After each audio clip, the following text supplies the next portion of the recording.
સુરતમાં ખાડીપુરની વિકટ સમસ્યાને લઈને સ્થાનિક રહીશો હવે આરપારની લડાઈ લડી રહ્યા છે એવા મૂડમાં આવી ગયા છે।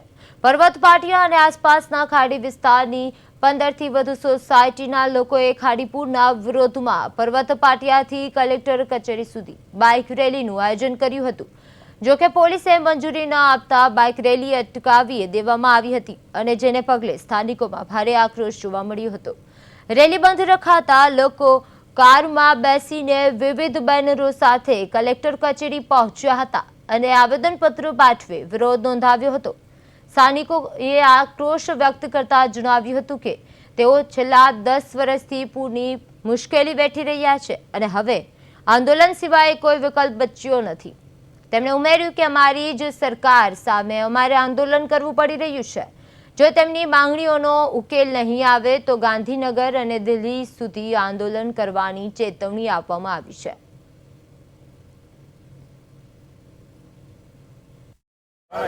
ખાડીપુરને કારણે જે પ્રકારના આ મહિનામાં 3 વખત ખાડીપુર આવ્યું અને લોકોની મુશ્કેલી છે તે વધી છે, ત્યારે હવે જે પ્રકારે માધવબાગ સોસાયટીના લોકો છે તે અત્યારે કલેક્ટર કચેરી ખાતે આવે છે। તેમની પાસેથી જાણીશું આખો મુદ્દો શું છે, કારણ કે 3 વખત પાણી એવું છે અને અનેક લોકો અને હેરાન થયા છે। શું કહેશો વડીલ, જે પ્રકારે પાણી આવ્યું આ મહિનામાં 3 વખત અને છેલ્લા કેટલા સમયથી આવે? અમારા ત્યાં પાણીનો પ્રશ્ન છેલ્લા 25 વર્ષથી છે પ્રશ્ન, અને ખૂબ પાણી આવે, 6-7 ફૂટ અમારા રેસિડેન્ટમાં પાણી આવી જાય, લોકો એટલા બધા હેરાન થાય છે કે ના પૂછો વાત।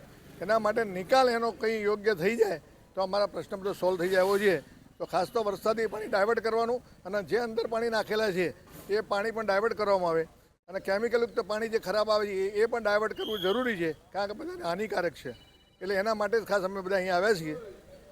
રેલી આજે કાઢવાના હતા, રેલી સ્વરૂપે આવેદન આપવાના હતા, તેમાં તમને કયા કારણોસર નથી રેલી કાઢી શક્યા?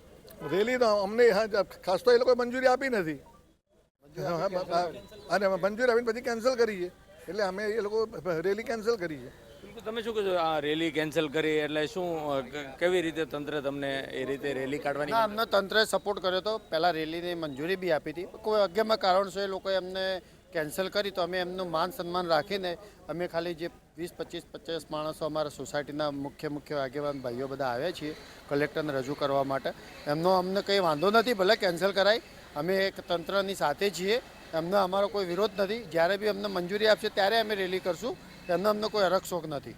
માંગણી શું છે તમારી, કારણ કે જે પ્રકારનો રોજ છે મહિલાઓ સહિતમાં? અમારો માંગણી એક જ છે કે જે ખાડી હતી મીઠી ખાડી મૂળ સ્વરૂપે અને જેના કારણે વારંવાર પૂર આવે છે અને જેના કારણે ત્યાંના રહેવાસીઓ વારંવાર હેરાન થઈ રહ્યા છે, જે એસએમસી તથા બિલ્ડરોના જે માર્કેટો ખાડી ઉપર ઊભા કરવામાં આવ્યા છે એનાથી પાણીનો અવરોધ થાય છે। પછી વાલક પાટિયા ઉપર જે પાણી પાછું આ ખાડીમાં નાખ્યું છે એનાથી પાણીનો ભરાવો ખૂબ જ થાય છે અને એ વારંવાર પાણી અમારી સોસાયટીઓમાં દર વર્ષે આવતા થઈ ગયા, જે 5-6 વર્ષે ખૂબ વરસાદમાં આવતા હતા, જે ખાલી 4-5 ઇંચ વરસાદમાં પાણીનો ફ્લો અમારા ઘરોમાં 4-5-6 ફૂટ આવી જાય છે।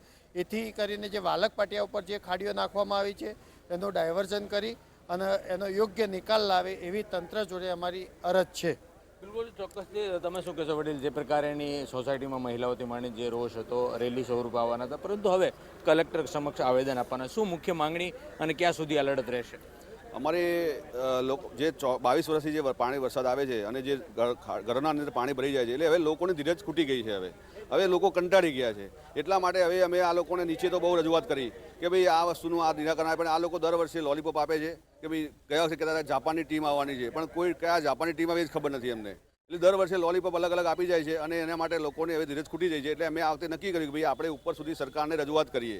એટલે અમારો ધ્યેય જ છે કે ભાઈ સરકાર સુધી અમે આ વાત પહોંચાડીએ, દિલ્હી સુધી કે ગાંધીનગર સુધી, તો એ લોકોનો ખ્યાલ આવે। એમાં અમારા એક કોર્પોરેટર છે દિનેશભાઈ રાજપુરોહિત, એ તો અમારા એક મેડમને એવું કીધું કે આ મારા લેવલની વાત નથી, તો જો તમારા લેવલની વાત ના હોય તો તમારે શું કામ કોર્પોરેટર બનવું જોઈએ?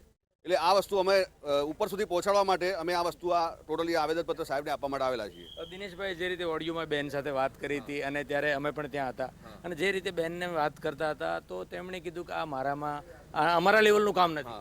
હા, એ અમારા લેવલનું એમને એ જવાબ આપ્યો છે, અમારા લેવલનું કામ નથી। એમને કીધું કે અમારા લેવલનું કામ નથી, એટલે અમારે અત્યારે આ કમિશનર સાહેબને આ આવેદનપત્ર માટે આપવા માટે આવવું પડ્યું છે। અને અમે જો આમાં દરેક પોલીસ ચોકીની અંદર મેં આપેલું આવેદનપત્ર કાલે કે પરમિશન માટેનું, પણ એમાં અમને ટોટલી છે ને દરેક ખટોદરા પોલીસ ચોકી લીંબાદ પોલીસ ચોકી બધાએ અમને પરમિશન આપેલી છે, પણ આ ઘોડાદરામાં કંઈ દબાણ રાજકીય આવેલું છે તો અમારી માટે એમને કેન્સલ રાતે કરેલું છે અમને. બિલકુલ, એટલે લોકોમાં રોષ છે તે સ્પષ્ટ જોવા મળી રહ્યો છે અને આ રીતે અલગ અલગ સોસાયટીઓ છે તે અને લાખો કરોડોનું નુકસાન છે વેઠવાનો વારો આવે છે. ત્યારે સ્થાનિક સાથે વાત કરી, શું કહેશો તમે, છે આ કારણોસર આ આખું આંદોલન કરવું પડે? આંદોલન એટલામાં કે દર વર્ષે પાણી જ આવે છે, આનું કંઈક સોલ્યુશન જોઈએ ને. લાખો ગાડીઓ પાણીમાં ડૂબી ગઈ, ફોર વ્હીલર દેખાતી, અમારી પાસે ફોટોઝ વિડીયોઝ બધું જ છે. કરોડોનું નુકસાન છે, બધી જ ગાડીઓના ટોપ સુધી પાણી આવી ગયું છે. આ વખતે તો 2 વાર પાણી આવ્યું. લોકોને પાણી નથી, ઘરે પીવા પાણી ન હોય, ખાવાનું ન હોય, હું કઈ રીતે કરવાનું? ઘરે નાના છોકરા હોય, બીમાર માણસો હોય, શું કરવાનું? આનું કોઈ સોલ્યુશન જ નહીં. ચલો 1 વર્ષે આવ્યા તો દર વર્ષે પાણી આવ્યા જ કરે, તો આ કઈ રીતે અમારે જીવવાનું? આનું કોઈ સોલ્યુશન જ નહીં. તંત્રને કોઈને રજૂઆત કે અહીંયા જે પ્રકારના તંત્રને દર વખતે રજૂઆત કરી પણ સોલ્યુશન આવતું નથી. આમ તો એમ કે મોદી સાહેબ કે હાલો સિંધુ નદી રોકાવી દો, ખાડી ખાલી રોકાવી દો ને તો બસ છે અમારા માટે. બિલકુલ, એટલે લોકોમાં રોષ બારોબાર છે. અગર સિંધુ નદીનું પાણી અટકી શકતું હોય તો ખાડીપુર પણ અટકી શકે છે, પણ નિયત હોય તો. પરંતુ લોકોમાં જે રોષ છે અને એની વેદના છે તે અહીં ઠાલવી રહ્યા છે, ત્યારે આંદોલન વધુ વેગવંતુ બનાવવાની ચીમકી પણ ઉચ્ચારી છે. કેમેરામેન અજય કુમાર સાથે અરવિંદ રાઠોડ, પ્રદેશ 24 ગુજરાતી, સુરત.